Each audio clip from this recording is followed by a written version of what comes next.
সমস্ত ভক্তবৃন্দ শ্রী চরণ প্রণাম, গুরুদেব এবং সর্বোপরি শিল প্রভুপাদের চরণ প্রণাম নিবেদন করে কৃপা আশীর্বাদ প্রার্থনা করি।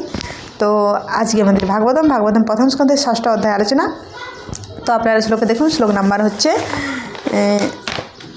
28-29। আমরা শ্লোকে আসি।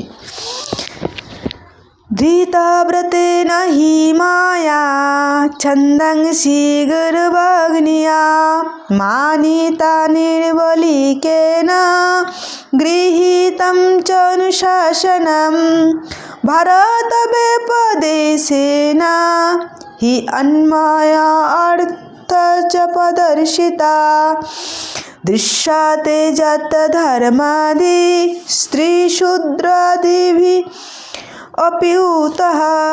অনুবাদ: কঠোর ব্রত অবলম্বন করে নিষ্কপটভাবে আমি বেদ, গুরুবর্গ এবং যজ্ঞাগ্নি পূজা করেছি। আমি তাদের নির্দেশ যথাযথভাবে পালন করেছি এবং গুরু পরম্পরা ক্রমে লব্ধ জ্ঞান মহাভারতের মাধ্যমে বিশ্লেষণ করেছি, যাতে স্ত্রী, শূদ্র এবং অন্যান্য দ্বিজ বন্ধুরা ধর্মের পথ অবলম্বন করতে পারে, ধর্মের পথে আসতে পারে। তো আমি প্রত্যেকটি ব্যক্তির জন্য মঙ্গলের চিন্তা করে আমি সবার সেবা করেছি, আমি পথ প্রদর্শন করেছি, কঠোর ব্রত অবলম্বন করেছি। কঠিন কাজ, কিন্তু শাস্ত্র লেখা, তিনি লিখেছেন কঠোর ব্রত অবলম্বন করে আমি লিখেছি কিনা হি ময়া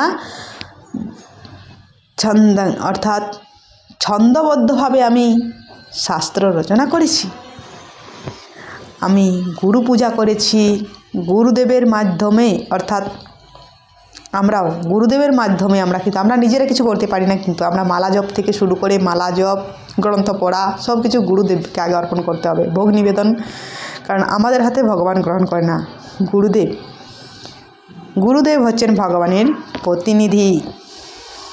গুরু পূজা আগে, সব কিছু আগে গুরু পূজা। তাই গুরুদেব চৈতন্য চরিতামৃতেও বর্ণনা করা হয়েছে যে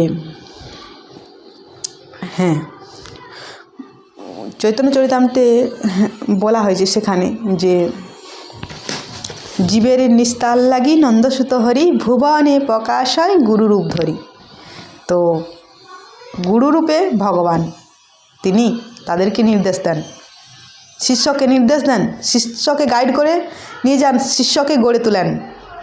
তো গুরুদেবই শিষ্যকে শাসন করবেন, তাকে শাসন করে গড়ে তুলবেন, আর শিষ্য সেই শাসন স্বীকার করবে। এটাই শিষ্য, গুরু আর শিষ্য। শিষ্য হচ্ছে ছোট, গুরু হচ্ছে গুরু আর লঘু, তাই না? গুরু হেভি, তিনি শিষ্যকে গাইড করবেন, শিষ্যকে তিনি করবেন, শাসন করবেন, সেইভাবে তাকে গড়ে তুলবেন গুরুদেব। তো সেই গুরুদেবের আগে গুরুদেবকে, তারপরে সব কিছু। কিন্তু তিনি বলছেন আমি গুরু পূজাও করেছি, তিনি শিক্ষা দিচ্ছেন। দেখুন, আমি গুরু পূজাও করেছি এবং কিনা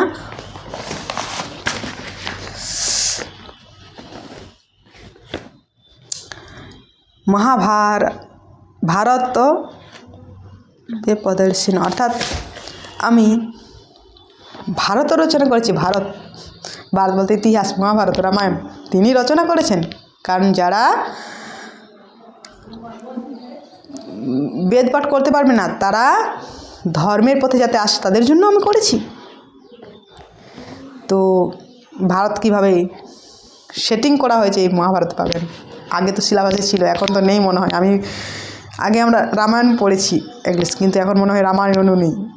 রামায়ণ মহাভারত আগে সিলেবাস থাকতো আমাদের স্কুল কলেজে, তো এখন মনে হয় নেই।